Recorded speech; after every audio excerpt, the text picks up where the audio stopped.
Hello YouTube! Today we are here to talk about the T-bar cichlid.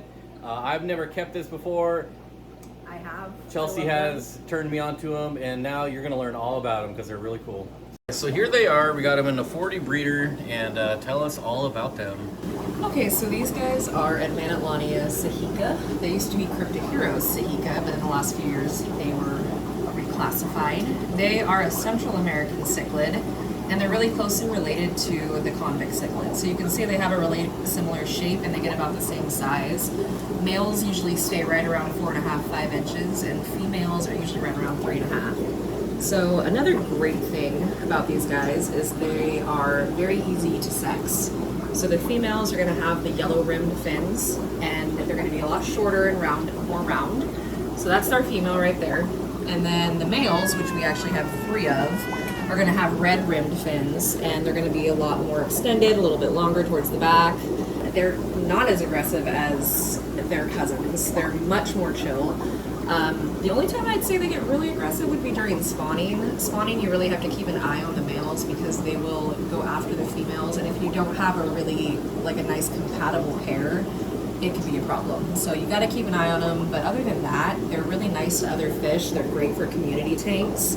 What would be some good tank mates for them? I see we've got tetras in here. Is there anything that causes a problem paired with them? The only thing that's going to be a problem would be their conspecific, so other Sajica cichlids when they start spawning. If you have a pair that's actually spawning, they're going to go after any other Sajica in the tank. They're going to defend their territory against anybody, but they're specifically going to go after, I mean, as they're doing right now, they're going to do that, but on a much more aggressive level once they have babies.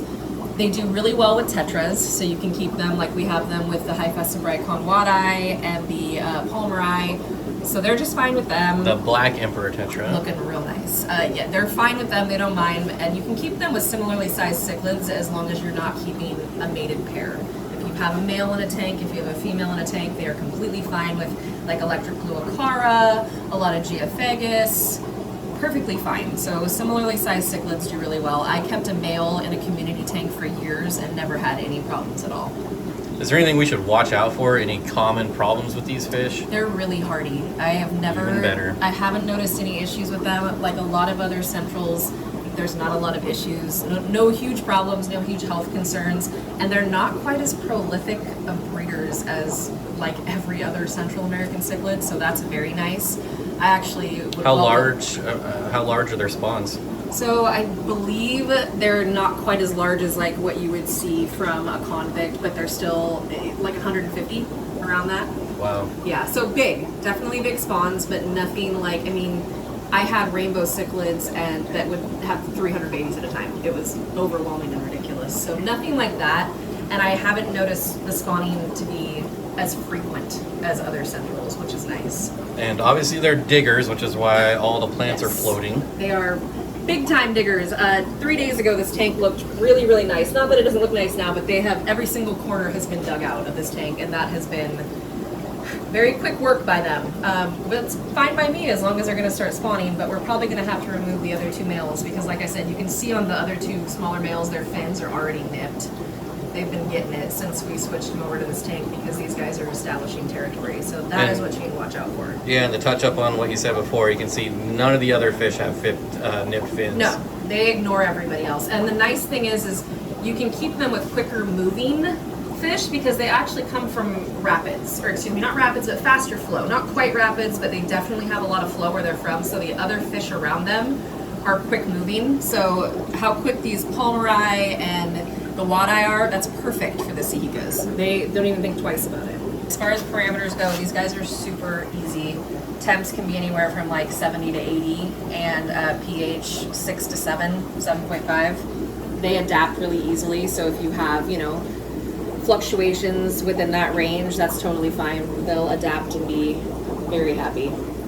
Really not demanding fish, very easy to keep, and for how they look, I mean, and the fact that they're really not aggressive Central American cichlids, it's pretty exciting. There's not a lot of centrals that you can keep that show that much color that aren't extremely aggressive. Well, there you go. Everything you need to know about the T-bar cichlid. If you have additional questions, let Chelsea know in the comments and she'll be around to answer them.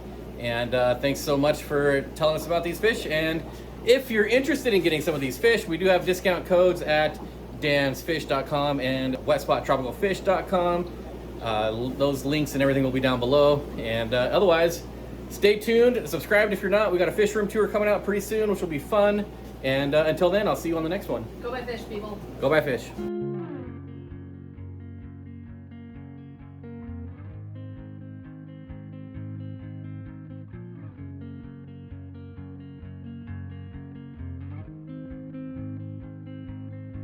Blue dew